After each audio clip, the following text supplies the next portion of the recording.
So ಬಾಕಿ ಇರುವ 20ಕ್ಕೆ 20 ಸ್ಥಾನವನ್ನ ತುಂಬಿ ಬಿಡುವ ಸಾಧ್ಯತೆ ಇದೆ. ತುಂಬಿದ ಸಂಪುಟವನ್ನು ನೋಡೋದಕ್ಕೆ ಹೈಕಮಾಂಡ್ ಬಯಸಿದೆ ಅಂತ ಹೇಳಲಾಗ್ತಾ ಇದೆ. ಸುಮ್ಮನೆ ಎರಡನ್ನಿಟ್ಟು ಪ್ರಯೋಜನ ಇಲ್ಲ. ಯಾಕಂದ್ರೆ ಮಿಡ್ ಟರ್ಮ್ನಲ್ಲಿದ್ದಾರೆ. ಈಗ ಚುನಾವಣೆ ನಡೆದು 15 ದಿವಸದೊಳಗಡೆ ರಚನೆ ಆದರೆ ಒಂದು ಸ್ವಲ್ಪ ಸ್ಥಾನಗಳನ್ನ ಬಿಟ್ಕೊಳ್ತಾರೆ.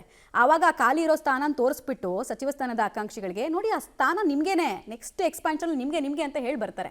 ಈಗ ಅದನ್ನು ಮಾಡೋಕೆ ಇಲ್ವಲ್ಲ ಅವಕಾಶ. 1.25 ವರ್ಷ ಇದೆ. ಅದರಲ್ಲಿ ಒಂದು ವರ್ಷ ನಾವು ಮೈನಸ್ ಮಾಡೋಣ. ಉಳಿದಿರೋದು ಎಷ್ಟು, ಒಂದು 8 ರಿಂದ 9 ತಿಂಗಳು ಅಷ್ಟೇ ಹಾಡ್ಲಿ. ಸೊ ಇಟ್ಕೊಂಡೇನು ಪ್ರಯೋಜನ ಇಲ್ಲ ಅನ್ನೋದು ಲೆಕ್ಕಾಚಾರ. ಮತ್ತು ಮುಂದಿನ ಎಲೆಕ್ಷನ್ನು, ಮುಂದೆ ಪಕ್ಷಕ್ಕೆ ಕೊಟ್ಟ ಕೊಡುಗೆ ಹಾಗೂ ಶಿಕ್ಷಣ ಸಂಪನ್ಮೂಲ ಈ ಥರ ತುಂಬ ಯೋಚನೆಗಳನ್ನು ಮಾಡಿಕೊಂಡು ಫುಲ್ ಕ್ಯಾಬಿನೆಟನ್ನು ರಚನೆ ಮಾಡೋದಕ್ಕೆ ಯೋಚನೆ ಮಾಡ್ತಿದ್ದಾರೆ ಅಂತ. ಡಿ.ಕೆ ಸಂಪುಟವನ್ನು ಸೇರ್ತಾರಾ ಮಾಜಿ ಸಚಿವ ಜಮೀರ್ ಅನ್ನೋ ಪ್ರಶ್ನೆ ಕೂಡ ಇದೆ.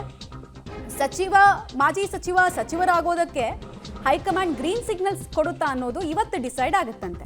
ಇವತ್ತು ಒಂದು ಫೈನಲ್ ಲೆವೆಲ್ ಆಫ್ ಡಿಸ್ಕಷನ್ ಆಗುತ್ತೆ ಅನ್ನೋದು ಗೊತ್ತಾಗ್ತಾ ಇದೆ. ಸಿದ್ದರಾಮಯ್ಯ ಸಂಪುಟದಲ್ಲಿದ್ದ 6 ಮಂದಿಯನ್ನ 50-50 ಚಾನ್ಸಸ್ ಇದ್ದಿದ್ದು 70 ಔಟ್ 70 ಇನ್ನ ಅನ್ನೋದು ಗೊತ್ತಾಗ್ಬಿಡುತ್ತೆ.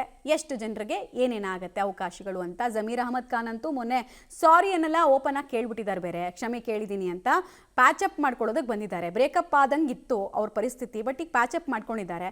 ಪ್ಯಾಚಪ್ ವರ್ಕೌಟ್ ಆಗಿದೆಯಾ ಇಲ್ವಾ ಅನ್ನೋದು ಇವ್ರ ಹೆಸರು ಇರೋದ್ರ ಮೇಲೆ ಡಿಪೆಂಡ್ ಆಗುತ್ತೆ. ಅವ್ರು ಓಪನ್ ಆಗಿ ನಮ್ಮ ಜೊತೆಗೆ ಮಾತಾಡ್ತಾ ಹೇಳ್ತಾ ಇದ್ರು, ನಾನು ಫಸ್ಟ್ ಟೈಮಲ್ಲಿ ನನ್ನ ಹೆಸರು ಇರುತ್ತೆ ಅಂತ ಅಂದ್ಕೊಳ್ತಾ ಇದೆ ಅಂತೆಲ್ಲ ಹೇಳಿದ್ರು.